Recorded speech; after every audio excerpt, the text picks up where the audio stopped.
The International Christian Embassy Jerusalem is your embassy in the heart of Israel, founded in 1980. From our headquarters in Jerusalem through our branches in over 80 nations and yours in Canada, we seek to challenge the church to take up its scriptural responsibility, to remind Israel of the promises made to her in the Bible, and to be a source of practical assistance to all the people in the land of Israel. On today's program, a lesson on Israel's calling, a visit to Yad Vashem, and an interview with the Chief Correspondent of the Jerusalem Post. Pray for the peace of Jerusalem. May they prosper who love you. I want to read you a passage from the book of Romans, chapter 15. Now I say that Jesus Christ has become a servant to the circumcision for the truth of God, to confirm the promises made to the fathers. This is a very important passage for our days which we are living in, because there are countless pastors and preachers which are telling the church that God has finished his work with the Jewish people. There is no special calling anymore for the Jews. In a way, they say the church replaced Israel and there is no future purpose and plan of God with the nation of Israel, with the state of Israel, and with the Jewish people at large. Now, this very passage which we have read from the book of Romans, Paul squarely contradicts this doctrine. He says that Jesus Christ, he became a servant of the circumcision, meaning he became a servant of the Jewish people, and he did something very important. He says he did so in order to affirm or to confirm all the promises which God has given to Abraham, Isaac, and Jacob, to all the fathers of the Jewish people. That means Jesus did not come to fulfill those promises. He did not come to annihilate them or to take them away, but Jesus actually affirmed those promises which he has given to Israel. That means when Jesus came to this world, he opened a door for the Gentile nations. He opened a door for the gospel to be preached in the United Kingdom, in Germany, in the US, in Brazil, in China, all over the world. But then he also says, this does not mean that I will take away my promises from Israel, but on the contrary, he affirmed it. That means he said there is still a future calling for Israel. Those promises which God made to the fathers, they are still valid today. And let me give you one great example of one of the promises which God has given to the Jewish people. We know the prophecy of Ezekiel chapter 37. He said, "Therefore prophesy to the children of Israel. Thus says the Lord of God, behold, my people, I will open your graves and I will cause you to come up from your graves and bring you into the land of Israel. Then you shall know that I am the Lord when I have opened your graves, O my people, and have brought you up from your graves. I will put my spirit in you, and you shall live, and I will place you in your own land. Then you shall know that I, the Lord, have spoken it and performed it, says the Lord." God says he will open the graves of the Jewish people and take them out with the resurrection power of God and bring them back to their land. This year we commemorate 70 years after Auschwitz. And I do believe there is nothing more in our world history which fulfills this passage of the graves of Israel than the chimneys of Auschwitz, the Holocaust which was taking place in Germany and all across Europe, where more than 6 million Jews have been killed. Many Jewish people have given up their hope and they wondered, what is there still for the Jewish people? But God says, behold, I will open your graves. I will take you out from the darkest hour of Jewish history. I will bring you back to your land. And not only that, God says there will come a time and season when he also will pour out the spirit of grace and supplication upon the Jewish people, upon the very city of Jerusalem from which I am speaking here right now.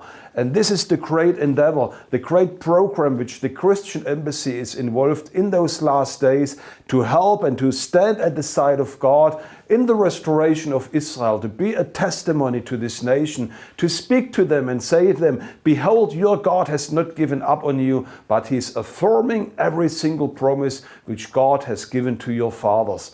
That's why the embassy exists here in Jerusalem, and that's why we need your help. May the Lord bless you richly out of Zion. Do you not know what the scripture says of Elijah? How he pleads with God against Israel, saying, Lord, they have killed your prophets and torn down your altars, and I alone am left, and they seek my life. But what does the divine response say to him? I have reserved for myself 7,000 men who have not bowed the knee to Baal. Even so then, at this present time, there is a remnant according to the election of grace. I'm standing today with Dr. Susanna Kokkonen, Director of Christian Friends of Yad Vashem, right at the site in Jerusalem at Yad Vashem Memorial and Educational Center. Susanna, it's a beautiful day here. Show us what we are seeing here. Mm-hmm. Well, we are standing in a very special spot, kind of between the past and the future, because if you look behind us, you see the museum, a very special building designed by architect Moshe Safdie. And this is the museum where we have the Holocaust history, the artifacts where we tell the story of what happened in the Holocaust. If we would be able to look at another direction, we would see the School for Holocaust Studies, and that's the future, because that's teachers and the young people who come and they study the Holocaust. And really, here in the Mount of Remembrance, where Yad Vashem is located, it's really past and future that are meeting each other. And what significance does this have in the educational? Can you tell us more about the educational aspect, about the future? So one of the things that Yad Vashem does is education. We have an international school for Holocaust studies here at the campus. And what that means in practice, it means that teachers and educators from all over the world come to Yad Vashem to study how to teach the Holocaust, anti-Semitism, and even Israel today. We also have parliament members, journalists, people of influence coming here to study. And they don't only study with our academics, but they also meet with Holocaust survivors. And that meeting is the one that really changes people, because then you realize that it really happened. And it's people who are still alive, some of them, and they tell you their personal story. And one of those survivors is actually the childhood friend of Anne Frank. Often, especially the younger people today, feel that 70 years is a long time and it's ancient history. But then when they come here and they meet the people and they say, well, I was on that list. Yes. The story comes alive. So we are standing now on another very important spot here at Yad Vashem related to Sweden. Behind me you see this bus. It's a white bus. White buses were Red Cross buses or ambulances. Towards the end of the war in April 1945, the Swedish Red Cross reached an agreement with some of the SS leaders that they were able to take thousands of inmates from the camps from Germany to Sweden. Thousands of them were also Jewish. They came to Sweden with these white buses and they were rehabilitated. And this is a very important part of history, and this is an original white bus that we have here at Yad Vashem. Up next, we speak with the Jerusalem Post Chief Political Correspondent Gil Hoffman. I'm with Gil Hoffman, Chief Political Correspondent for the Jerusalem Post and analyst. Welcome being here, Gil. It's a privilege to interview you. Pleasure to be with you, Christine. Buzzing in the news right now is what is being dubbed the vilification of Sergeant Azaria, who was accused of murdering a Palestinian terrorist while he lay squirming in the streets. This, according to a recent article by Carolyn Glick, represents a turn in Israel when it comes to the military and the government. I just want to start off by asking you your opinion first on how you feel that the sergeant was dealt with in this particular matter. Look, what unites Israelis is the respect that the Israeli army has among the people as the ultimate unifier that is completely above politics. And one of the things that makes the IDF great is that they have a code of ethics. And part of their code of ethics is that when it comes to defeating terror, there's a lot that you can do, but when a terrorist has been brought down, then you have to be human. And that means not killing a terrorist who can't move and poses no threat. And so right now, this is in the hands of military courts who are deciding whether that subdued terrorist still posed a threat, which the soldier Elora Azaria thought he did, or at least now is saying so, or whether he did not pose any threat at all, in which case this soldier will be prosecuted. That's the way it is in Israel, and we only can wish that the Palestinians would treat their people who've done wrong things that way. Now, one understands a due process, and everything that you've indicated right now, it's within reason. One could understand exactly what you're specifying here. But recently, in the same article that I'm pointing out by Carolyn Glick, she points out some words by David Makovsky, who is a former member of John Kerry's failed negotiating team 2 years ago. And he's saying that this vilification represents a turn of events, because he's stating here that there's a growing involvement from the IDF in Netanyahu issues in terms of how the government stands in the peace process and in terms of the operations of the IDF.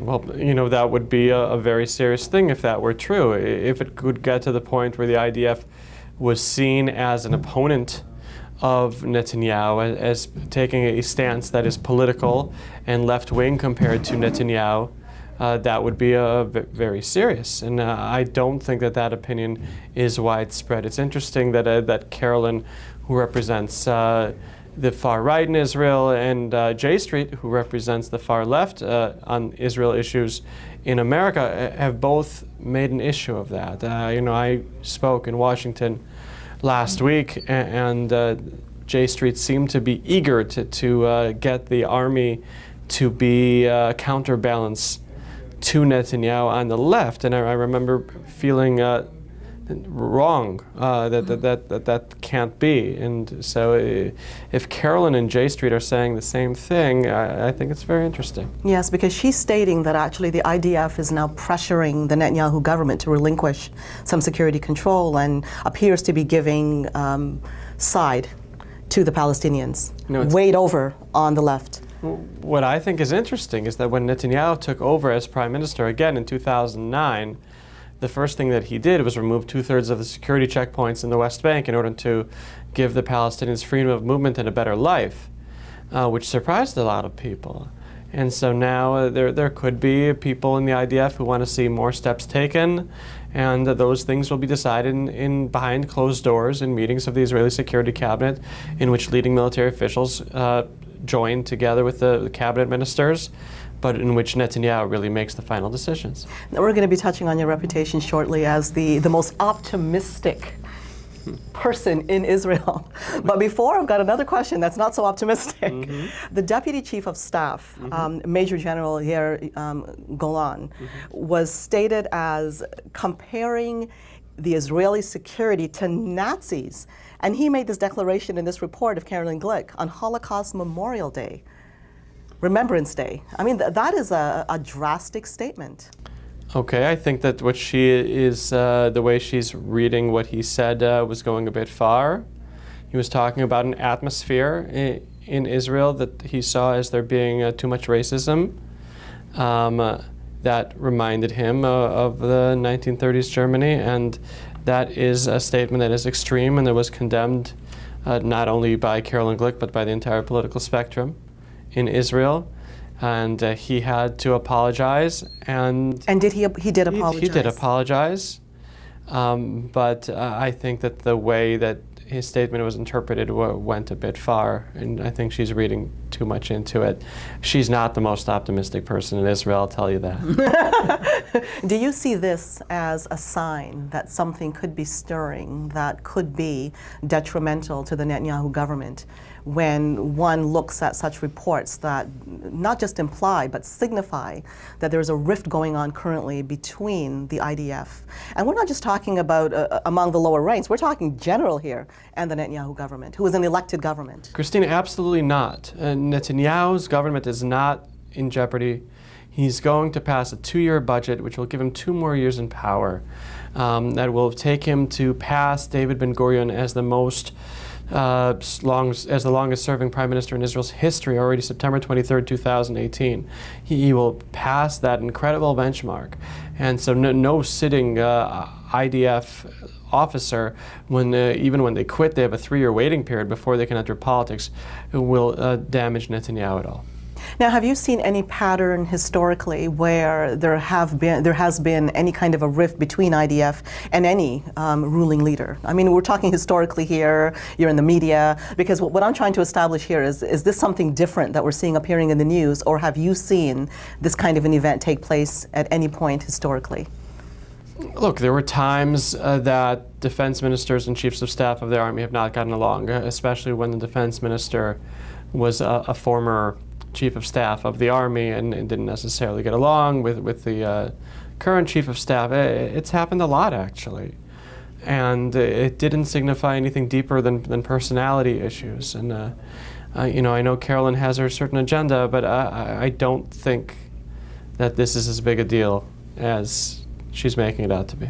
Okay, now as an optimistic fellow, when one looks at the charters, the Palestinian Authority, the Hamas, the Fatah charters that all talk about obliterating Israel, and we've seen the terrorist attacks, we've seen them coming in from the Palestinian territories, rockets being launched from populated areas.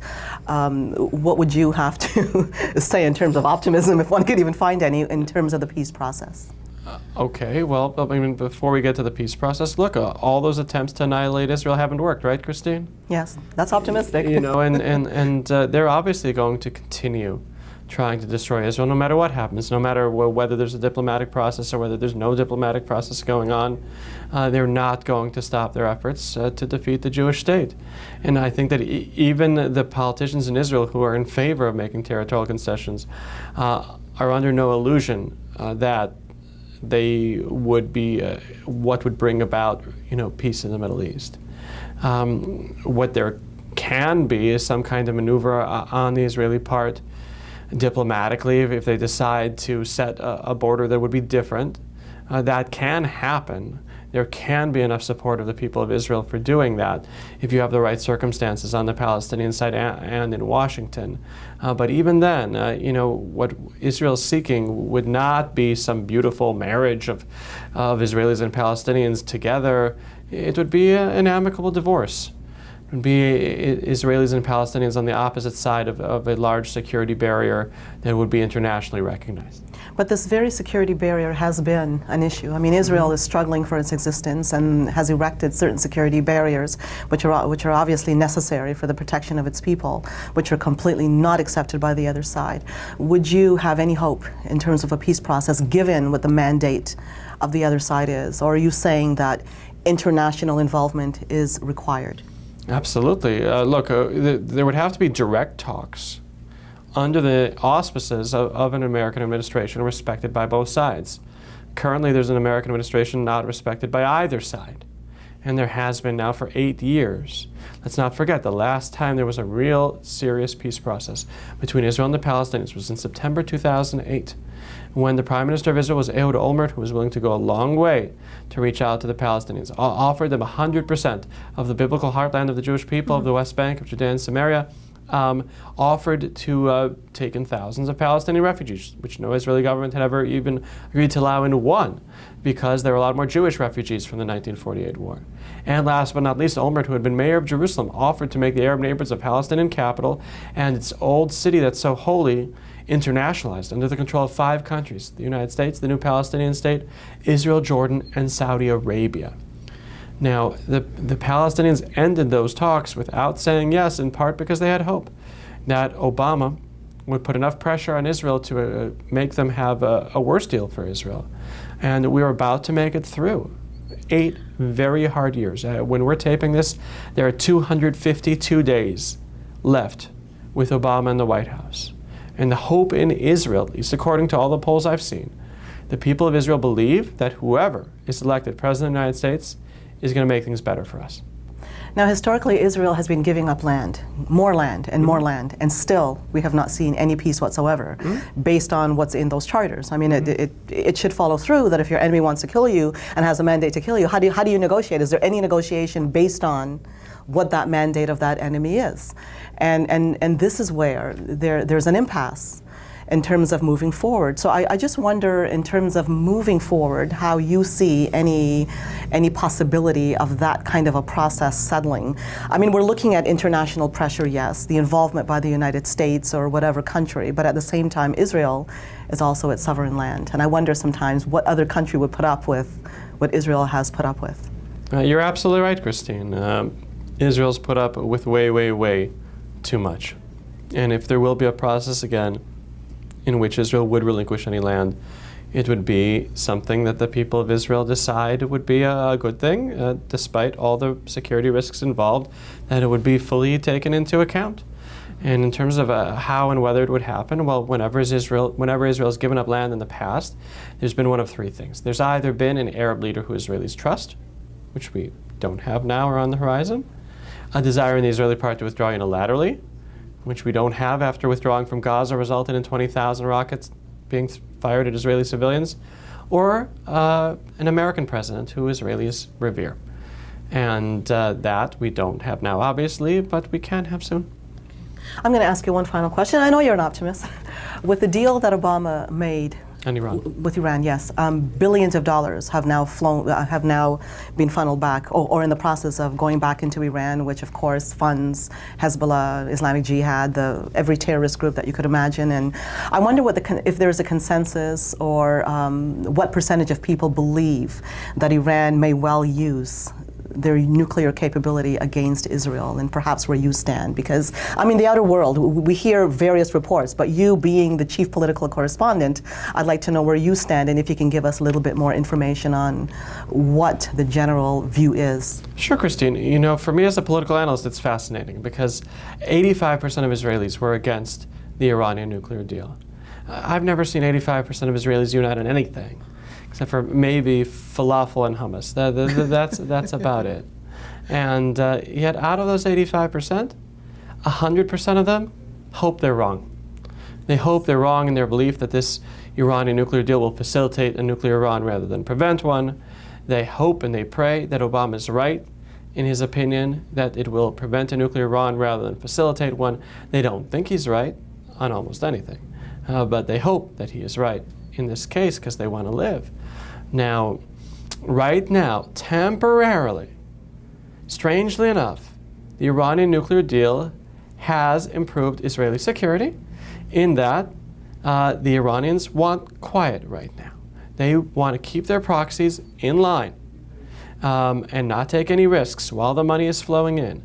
And so military intelligence in Israel, and again, they're part of the army, and this doesn't mean that this is any dispute between Netanyahu and the army, say that Israel is temporarily reaping the benefits of the Iranian nuclear deal while we have to stand our toes because of what you said exactly about Hamas and Hezbollah being given more money, Islamic Jihad and other terrorist groups which Iran has begun in Gaza recently when other groups were not subordinate enough to their leadership because of the ballistic missile tests that continue on that are not prevented by the Iranian nuclear deal, because of these sanctions that are crumbling, and because of the inspections that are not taking place. All of those are reasons for extreme concern, which require Israel to strategically, smartly, decide when to highlight Iranian violations of the nuclear deal. And from what I've understood is that Israel is purposely, when it discovers Iranian violations of the deal,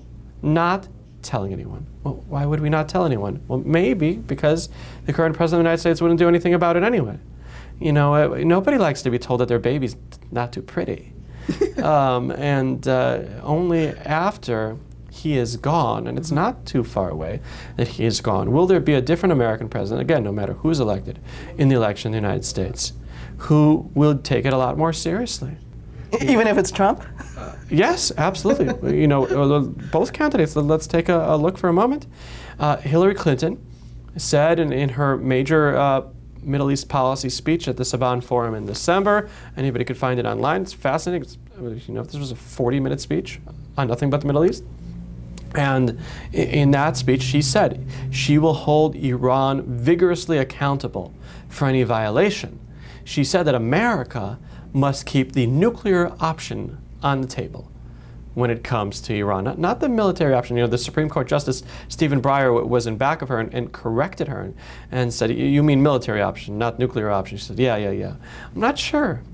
And as for Trump has been researching the Iranian issue. He's come out very much against the Iranian nuclear deal, said that he, as the ultimate negotiator, could have come up with a much, much better deal. And so that gives us hope, Christine. You know, no matter where you are on the political spectrum, from Carolyn Glick and the rest of the country who's more moderate than her, all together hoping that when you have a different American president, things are going to be different. According to the latest poll in Israel, only 8% of Israelis don't believe that the next president is going to be substantially better for Israel. And that president is going to be in charge when the Iranian nuclear deal will perhaps be reevaluated. And then your question about Iran using nuclear weapons, let's just hope we don't go there. Yes. Gil, I want to thank you so much for joining us here in Vancouver, and all the best on the rest of your trip. Thank you. We conclude our program today with some sights and sounds within Israel.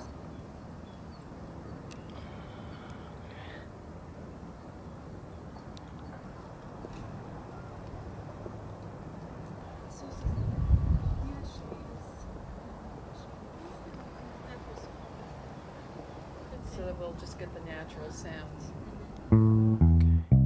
Thank you for joining us today, and be sure to visit our website at www.icejcanada.tv or call us at 1-866-324-9133. 100% of what we receive from you toward a project goes to that designation. Through your contribution to ICEJ Canada, you can participate by giving to Haifa Home for Holocaust Survivors, Women at Risk, Red Carpet Project, Operation Life Shield, Bomb-Proof Shelters, Shoulder to Shoulder, Alias Support, Bet Singer Children's Home, Israel in Crisis, ICEJ Communication Media Fund, Christian Friends of Yad Vashem, Magen David Adom Emergency Services, Canada Israel Young Adult Scholarship, Equip and Teach, Bet Rachel Strauss Inclusive Community, Gift Estate and Securities Funds.